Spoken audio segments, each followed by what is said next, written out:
Folks, welcome back to another episode of Coffee, Tea, and Crime. Today we're going to look at the attack at Kew Gardens. Kitty Genovese.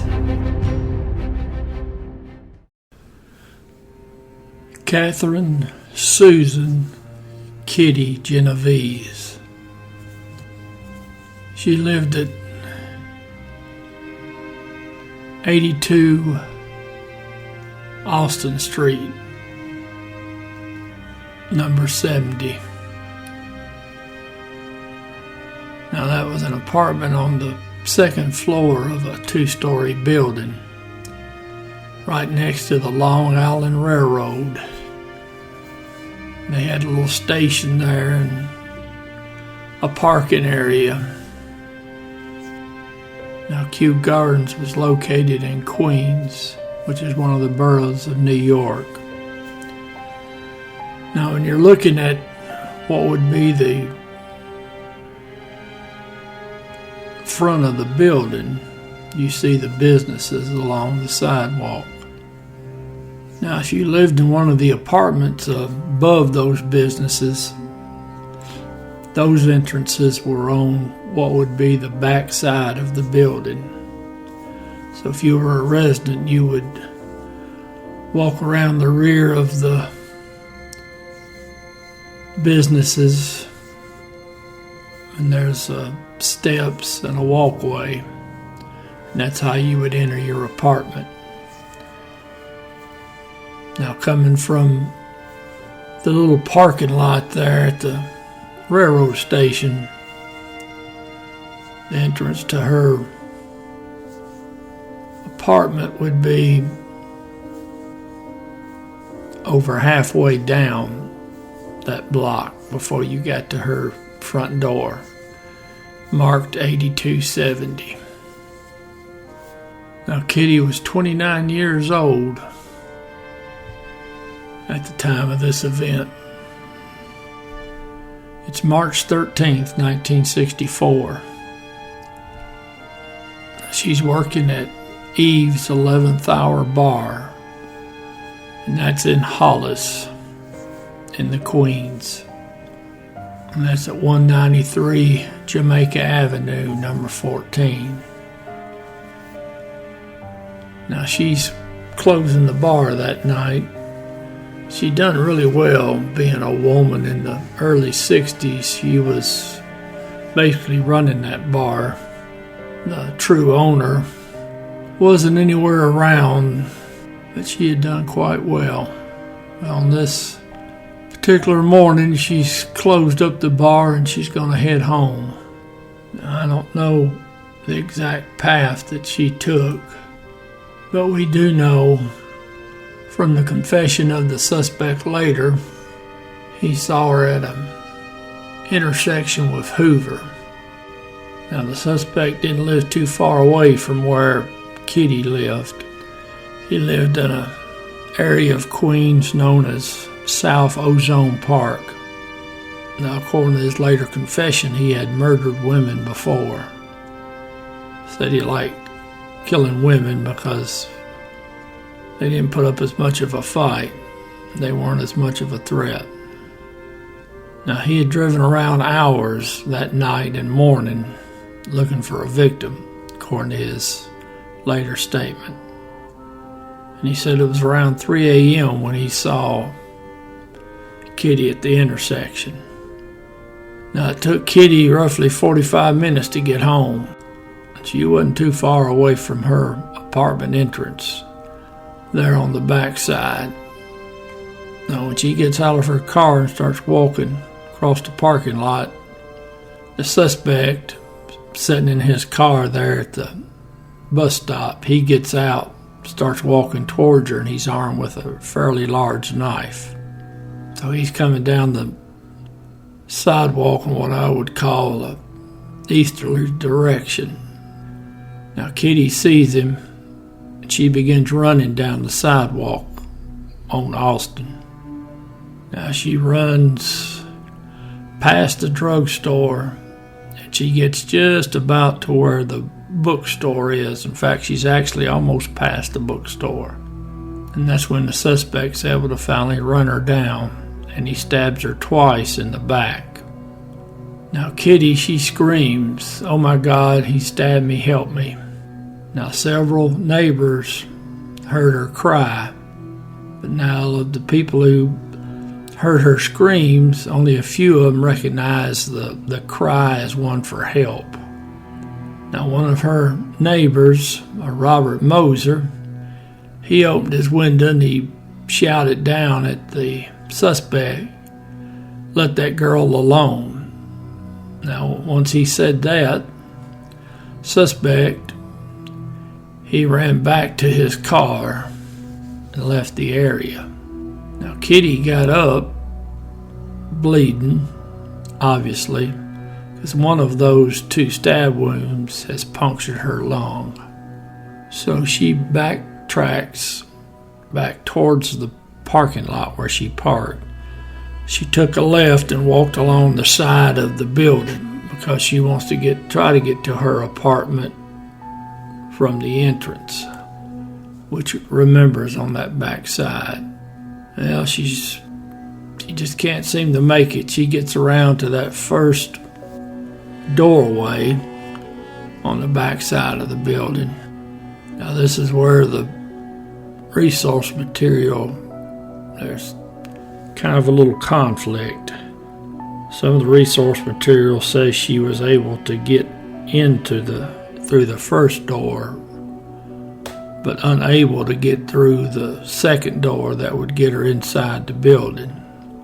Now the other resource material and a crime scene picture that I saw indicates that she collapsed there on the sidewalk. There's steps, and then there's a landing, steps, another landing, and that's as far as she got. Now, the witnesses that saw the initial attack or heard the screams, or both, they had seen the suspect drive off, and they no longer saw Kitty out there on the street. So they did not see the suspect pull back up, at least not all of them. Now, suspect gets back out of the car, and he's got a hat on his head now, a wide brim hat. So 10 minutes later, he's out of the car, and he is looking for Kitty. He searches the parking lot, the train station, and around the apartment complex front, and he goes around to the back. Now he finally finds Kitty, and she is barely conscious. She's either laying on the sidewalk or she's laying in the hallway at the back of the building. And it may even mean that there was a first door that she got in, but she couldn't get through the second door. So she's in the hallway connecting the outer door to a second inner door. So now no one can really see her or see the attacker. Well, then the suspect stabs her another 11 times, and he rapes her, and he takes her money, $49, and he runs away. Now, all told, the 2 attacks took about half an hour. ME would later find knife wounds on Kitty's hands, which of course would tell you that at some point, probably during the second attack, Kitty was attempting to defend herself. And there's a brave lady, Kitty's neighbor, who pretty well risked her life, but she came down the stairs. She forced open a wedge door that leads to the vestibule behind the building where the stabbing had occurred. And she cradled Kitty in her arms, and Kitty's lying in a pool of blood, and she's yelling to the neighbors to call the police. And she kept whispering to Kitty, "Help is on the way." So the coroner's report would later state that Kitty had been stabbed 13 times, and she had died on the way to the hospital. The ambulance did not get there until 4:15 a.m. so a good hour after the attack had occurred. Now, this is 1964, so the police are trying to figure out who and when the witnesses actually called the police, and they're not for sure. They also are not for sure why the call was not given a higher priority.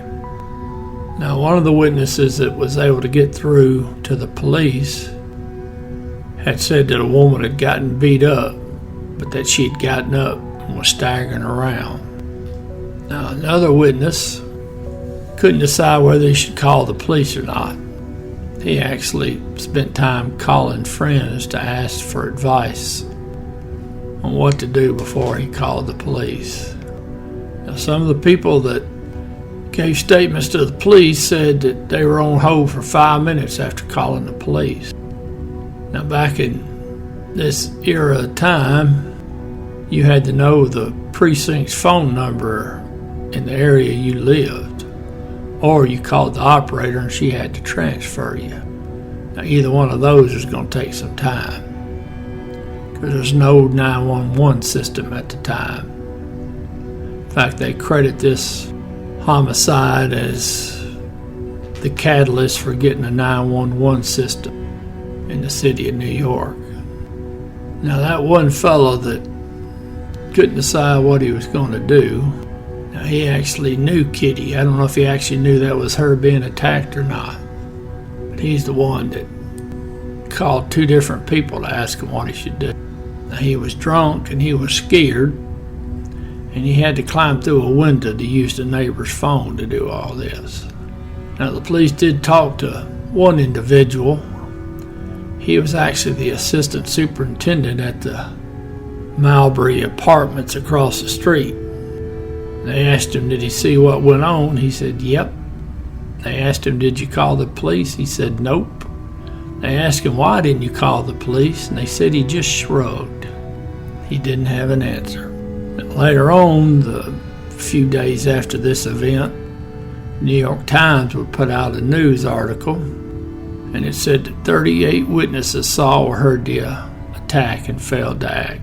Now, the whole article was questionable in content and accuracy, but from that news article, psychologists came up with a new word. It was called the bystander effect.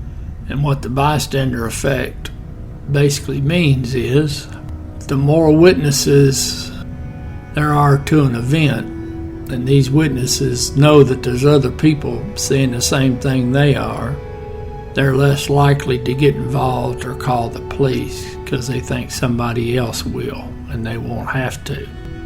Now, at the time New York Times put this story out, some of the other news agencies, newspapers in town, they knew there was some inconsistencies in the story. They knew there were. They actually asked the reporter who wrote the story for the Times about those inconsistencies and why he'd put them in there when he knew they were wrong. He said it would ruin the story. Seems like some things haven't changed. Now, later on, all the way up to the 2000s, the New York Times themselves said the reporting for that story was flawed. Said the original story was grossly exaggerated regarding the number of witnesses and what they had perceived. Because the issue we had here, which you had some people see the first attack, which is in the front of the building, and some that saw the second attack that was in the back of the building. Very few, if any, people were aware of both attacks, and there was not 38 witnesses. Now, what the police and prosecutors do say is that it was obvious that the layout of the complex and the fact that the attack took place in 2 different locations, none of the witnesses they found saw the entire sequence of events. But no one was aware of the 2 attacks. You had one good eyewitness for the first attack and one good eyewitness for the second attack. Many people the police talked to thought it was merely a drunken brawl or a domestic quarrel, because there was a bar just about 1 or 2 doors down from where the attack occurred. Now, also, it's pointed out that that initial attack with Kitty's lung punctured, which, by the way, that would eventually cause her death from asphyxiation because she drowned in her own blood. So obviously, the longer this goes on, Kitty's ability to scream would have been minimized. But now that news story that came out, the fictional news story by the New York Times about the 38 witnesses who didn't bother to call the police, a Fordham University professor said that the case was the most cited incident in social psychology literature up until the September 11th attacks of 2001. I don't think Chicken Little could have kept alive that long. Now, 6 days after the stabbing, March 19, 1964, the suspects arrested for a robbery. During questioning, the police noticed he had a white car similar to the one described by witnesses in the homicide of Kitty. So they asked him about it, and he confessed to it. Now, he confessed to several murders, but they only indicted him on the homicide of Kitty Genovese. Now, he originally was sentenced to death. Now, that sentence was later commuted to life imprisonment. Now, the suspect, he died in prison March 28, 2016, at the age of 81. He served 52 years in prison before he died. And according to the resource material, that's the longest span of time incarcerated by any inmate in the state of New York.